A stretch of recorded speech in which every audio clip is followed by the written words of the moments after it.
Alright. Hey everybody, it's Coop again.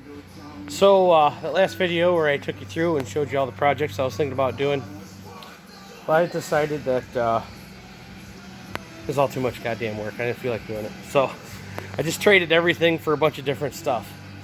And, them two CJ5s that I had, or no, what the hell did I trade for this thing? The Toyota pickup truck with the 38s, the Chevy engine in it. I just didn't like it. It rode like a tank. I don't know, it's just a stupid old truck, whatever. And my my old timber Jeep is getting a little roughed up. So I figured I might as well upgrade. So I traded the Toyota for this thing. It's got a 5.2 in it, the V8.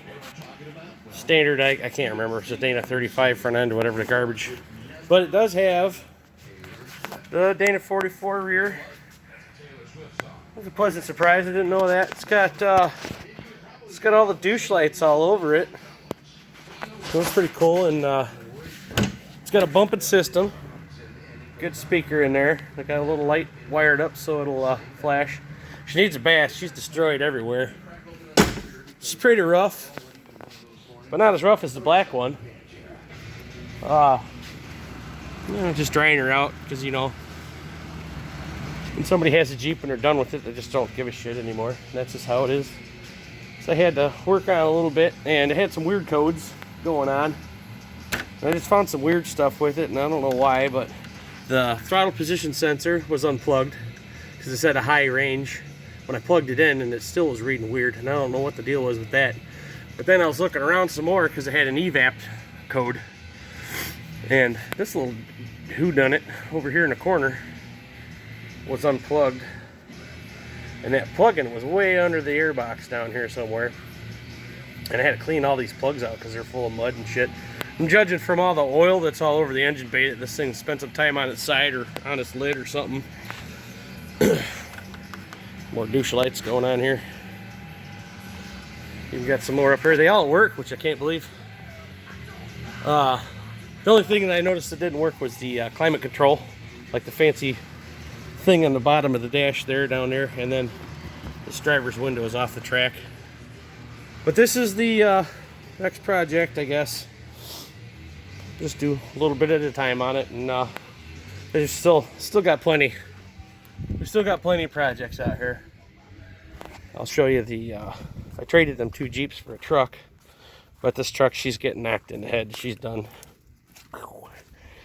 Old truck, she's seen better days. If anybody sees anything they want off of it, body-wise, frame shot, front axle's gone, rear axle's probably spoken for. But the engine's going to my cousin, I think. But here's this thing. Traded this big beast. Besides the winch, that's the guy that still owns it. We got Dana 60 Ford, high pinion. I think he said ballistic fab knuckles, and 32 spline outers, and it has Yukon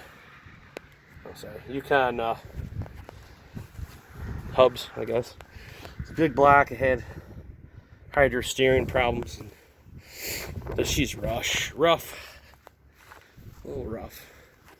I'm keeping it mainly for this. It's shot, but the interior is the right stuff for my dad's truck, so I just clean this shit up and hopefully get it reupholstered or whatever. Go to Brothers, because this is still savable. I can just put a little bit of foam in there, put a new cover on it from that Brothers.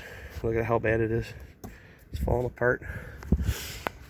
But this thing, this 14 bolt going under my big mud truck. It's got disc brakes on it, so that's all right. And I'm still doing the shake and bake with the old Blazer. She's getting knocked in the head, and putting that 66 GMC body on there, taking the front axle out, leaving the 14 bolt, taking the blocks out the back. Gonna give her not the douche sag, but it's gonna be gasser style. I got a straight axle for the front of it. And I'm going to keep the big block in there. I was going to put the blower motor in it, but I decided against that. The fuck, it's already in there. Hell with that shit. Too much work. And my little Wrangler I had in the backyard, my cousin wanted that, and he had this little dude here. So this is the spare for over the hill. I made these rims a while back. They're pretty rough, and the tires, you can almost see the air in them, but the hell with it. It's not like it goes down the road. It's just for wheeling. And she's all right. She does real good over the hill. It's just open rear, open front. And we got this old bitch. I gotta get this thing in the garage. I wanted it done before Christmas. Hell, way before Christmas, and it didn't happen. But that's my update. I have a horrible cold. I feel like crap. But it's getting better. And Buddy wants to say hi. Hi, Buddy. Hi, Buddy. You good boy? He never says anything. Just more dog. Just more doggy dog. Huh. Good boy. And I traded the stupid Cadillac off. Well, actually, I traded the Cadillac for this bitchin' trailer here. And then I went to the dealership and got me a new pickup truck. 2014 Chevy. That's muddy that way. But that's that. And then if anybody wants these big axles, they are for sale. Cheap as shit. First $800, $600. I don't give a shit. Just get them the fuck out of here. They both steer. They're goofy. I think they're like 7 tons. But that's that. To do an oil change on this Jeep. And get her going. But peace out. Merry Christmas. Happy New Year.